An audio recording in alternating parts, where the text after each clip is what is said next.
Hey guys, welcome back to my channel. So today I'll be sharing goat palau recipe. So in terms of ingredients, we've got some ghee. So I prefer to use ghee with my palau, just because it does create a bit of that richness. But you can use oil if you want to. I've then got some salt that's according to taste. Now you must remember to get enough salt for your meat and for your rice as well. I've got some palau masala, some coriander that I will be using at the end to garnish. I've got about 1.5 onions there that I've thinly sliced, and I've got some curry leaf.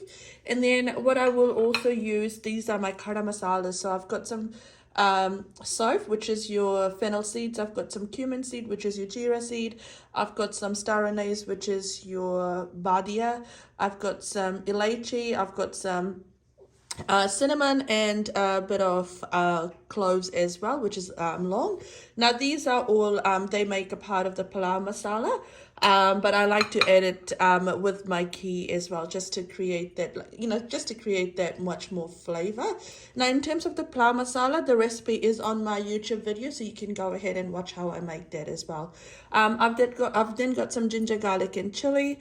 I've got some goat meat here. So my ratio of cooking any palau is 1 to 1. So one cup of meat to 1 cup of rice.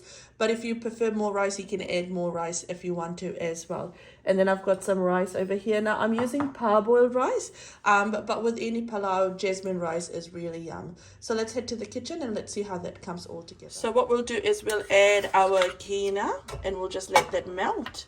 Now that my ghee is heated up, I'll add this. You don't want your ghee to be too hot, or else it'll burn off all the garam masala. Now that's looking really good. To that I'll add in my onion and my curry leaf. Now we want it to cook off slowly, brown off and get really brown. I'll show you what that looks like. That's browned off really nicely. To that I'll add in my ginger, garlic and chili paste. Now you can also use tomato in this as well.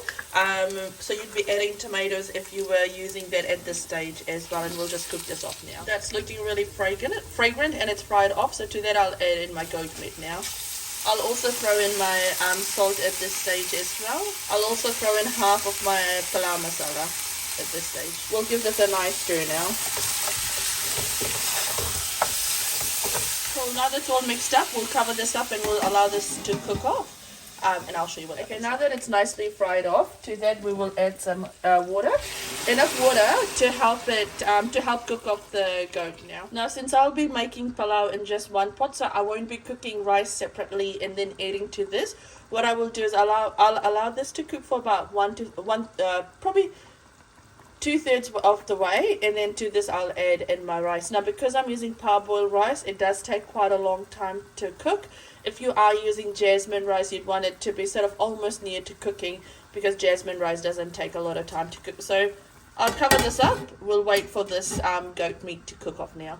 Just make sure you keep checking on it. So this is cooking away really nicely, and my meat's almost 3/4 way done. So I'll just wait for the water to reduce a bit more before I add in my rice. Alright, so that's frying off really nicely and it's almost done. To that I'll add in my rice. Now once I've added in my rice, I'll give that a nice stir and I'll just let it fry off with the meat, and I'll continue to fry it for about 5 to 10 minutes before I add in my water. I forgot to mention, at this stage I'll add in the remainder of my palau masala as well. So now that this is nicely fried off, I'll add in my water. So once we added the water, what you want to do is just deglaze the pan. So just pick up anything that was at the bottom and all that stuff, just so that it doesn't stay there. Once you've deglazed it, just cover it up and let it cook. Now in terms of water, you can add water according to your rice. So some rice, it's one part rice to 1 part water. With other rice it is a bit more forgiving. So with my rice, this is a bit more forgiving, so I've added a bit more water to this because it does take a wee while to cook my rice, and I do like my palau to be a bit sort of more moist instead of dry. So you'll add your water according to your rice and just cook that off.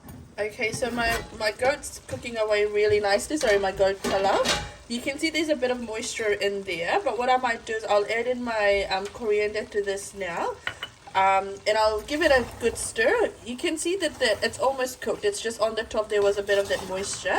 Once I've added this in, I'll sort of let this rest for about 10 to 15 minutes before we serve this up. Now if you're putting through some butter, you can use put butter in this stage as well. Awesome. I'll show you how that all looks once I serve it up. There we go, that's all done, and we've served that up with some salad.